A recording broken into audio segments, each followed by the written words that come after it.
Olá, meus amados. Hoje, dia 4 de dezembro de 2024, quarta-feira da primeira semana do tempo do Advento, Evangelho segundo Mateus.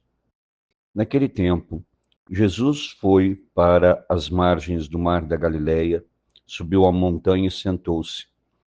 Numerosas multidões aproximaram-se dele, levando consigo coxos, aleijados, cegos, mudos e muitos outros doentes. Então, os colocaram aos pés de Jesus, e ele os curou.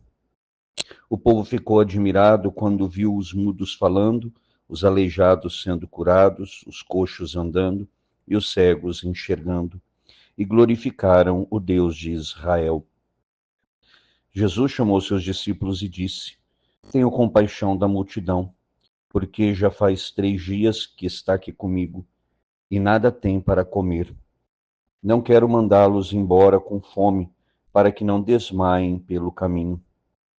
Os discípulos disseram: Onde vamos buscar, neste deserto, tantos pães para saciar tão grande multidão?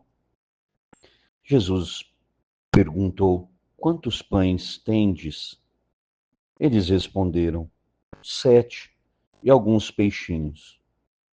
E Jesus mandou que a multidão se sentasse no chão. Depois, pegou os 7 pães e os peixes, deu graças, partiu-os e os dava aos discípulos, e os discípulos às multidões. Todos comeram e ficaram satisfeitos e encheram 7 cestos com os pedaços que sobraram. Queridos irmãos e irmãs, aqui vemos a narração da segunda multiplicação dos pães. A primeira está no capítulo anterior, no capítulo 14, dos versículos 13 ao 21. Neste capítulo 15, nós encontramos uma segunda multiplicação dos pães.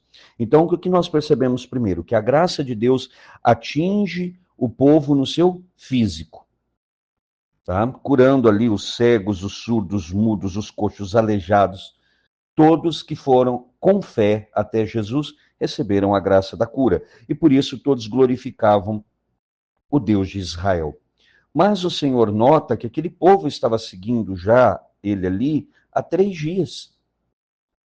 Num lugar deserto, né? Vamos dizer, lembremos que ali é uma região desértica, embora ele está ali às margens do Mar da Galileia, do Lago de Tiberíades, também conhecido assim. E Jesus então vai chamar os seus discípulos e vai falar: olha, eu tenho compaixão desse povo, esse povo está aqui 3 dias comigo e não tem nada para comer, né? E não tem como eles mandarem para casa, mandá-los embora, porque eles estão com fome, eles vão acabar morrendo no caminho, vão desmaiar de fome e tal. E aí é claro que os discípulos levantam um problema real, um problema verdadeiro. Às vezes nós precisamos, né, realmente pensar de forma racional e agir pela fé. Você está entendendo? Então aqui eles falam assim: olha, Senhor, nesse deserto aqui, onde é que a gente vai arrumar uma quantidade de pão que possa saciar esse povo todo? Aqui é a questão, vamos dizer, matemática, questão racional. Olha, humanamente falando, não temos o que fazer. Humanamente falando, é impossível que a gente resolva esse problema. Aí entra a ação de Deus. A pergunta que Jesus faz: mas quantos pães vocês têm? 7. E alguns peixinhos. E eles já, como tinham visto a primeira multiplicação, Jesus deveria ser o terror dos padeiros, né? Imagina. Porque o povo, ao invés de comprar pão, ele multiplicava, né? Tô brincando, só pra gente, né, fazer um momento aqui mais light. Então, aí diz exatamente isso, 7 pães. Lembramos que o 7, na cultura judaica, era uma plenitude. E alguns peixinhos. E aí, então, Jesus vai pegar os 7 pães, e aí o termo aqui, deu graças. O termo vem, exatamente deste termo, vem a palavra Eucaristia, que é ação de graças. É o ato de dar graças a Deus, a Eucaristia. Então, aqui, este texto, ele é uma prefiguração da Eucaristia, aquele pão que vem para nos alimentar, né, no corpo, mas também a nossa alma, para curar as nossas feridas humanas, mas também nossas feridas espirituais. E aqui é interessante como Jesus faz. Então ele pega os pães e os peixes, ele dá graças. E eu já expliquei que a multiplicação não é que começou a cair pão um monte, 1.000, 2.000, 5.000 pães. Não.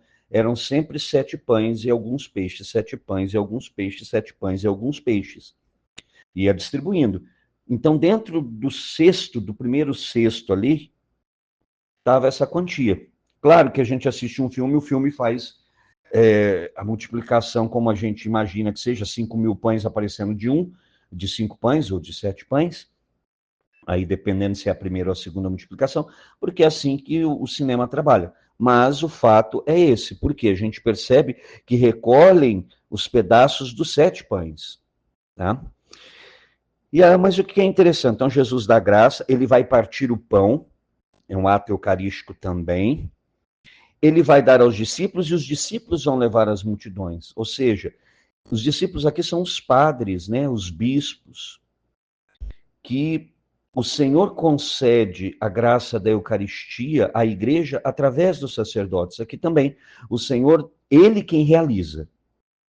O sacerdote é só um instrumento, a mesma coisa. Quem multiplicou os pães aqui? Jesus. Mas quem entregou esse pão multiplicado? Os discípulos.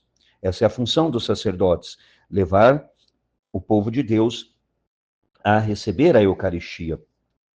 E aí diz que o texto nos fala aqui que todos comeram, ficaram satisfeitos e encheram 7 cestos. Novamente, número de plenitude. Na cultura judaica, dizer 7, ou seja, é para todos. Ninguém ficou sem. Né? Então, e recolhem 7 cestos dos pedaços que sobraram. Entendeu? Mas lá no cesto de Jesus, sempre 7 pães e alguns peixes. Então, nós vemos aqui que o Senhor, ele vem realmente cuidar de todas as coisas, até das pequenas coisas. Ele percebeu que aquele povo que estava ali ouvindo a palavra, sendo curado, não tinha comido. Então o Senhor toma também cuidado, presta atenção nas pequenas coisas. E depois, quando se recolhe os pedaços de pães também. Não se pode perder nada. No reino dos céus, todos devem entrar. Claro que depende da pessoa. Mas nós percebemos aqui que Deus não perde nem um fragmento, nem um pedacinho de pão foi jogado fora, porque o Senhor quer dar a salvação para todos. E, Senhor, de forma especial, nós louvamos e bendizemos o teu santo nome, mas de forma ainda mais especial, nós queremos louvar e bendizer pelo teu corpo, sangue, alma e divindade que se fazem presentes na Eucaristia. Que nós possamos, Senhor, sempre, a cada dia, que nós entendamos e vivamos, Senhor, todo o mistério, toda a riqueza que é a Eucaristia. Que nós possamos buscar na nossa vida, viver até o céu, este mistério de amor que o Senhor nos deu através do seu corpo e sangue presentes sobre o altar. Mãe querida, mais uma vez pedimos a tua santa intercessão, suplica por todos nós, suplica de forma especial pelo Brasil. Ave Maria, cheia de graça, o Senhor é convosco, bendita sois vós entre as mulheres, e bendito é o fruto do vosso ventre, Jesus. Santa Maria, Mãe de Deus, rogai por nós, pecadores, agora e na hora de nossa morte. Amém. E que desça sobre você, meu irmão e minha irmã, pela intercessão da Virgem Santíssima, a bênção do Deus Todo-Poderoso, Pai e Filho e Espírito Santo. Amém.